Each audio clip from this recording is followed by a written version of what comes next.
tinapay. Ayan. Doon sa pinaka-flat na tinapay din natin ilalagay.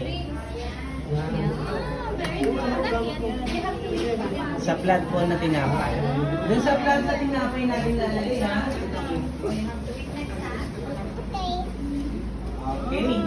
So, for our next naman is, openin natin yung ating mayonnaise. Mayonnaise. So, ang tawag yan mga baby mayonnaise, okay? So, hawakan na rin natin yung mga timpler natin. Ayan. Ay, mga Ayan, okay na ba mga guys? Alright, so okay na. Naka-open na lahat. So, ang gagawin naman natin, lagay natin yung mayonnaise natin sa patty. Lagyan mo Paano yung ba patty. yun? Hindi, diniduro mo. Lagay natin sa patty. Ganito po.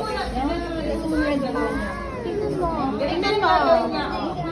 So, ito yung gagawin niya. Ganyan kay Macy. Tingin lang kayo kay Baby Macy. Ayan, lalagay natin yung mayonnaise sa patty. So, sa din nyo kasi sayang. Mahal yan.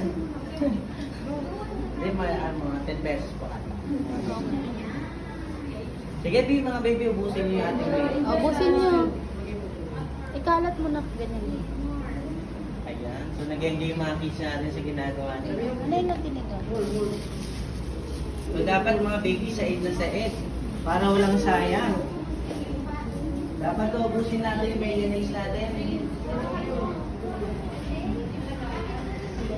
Tingnan mo si Macy sila.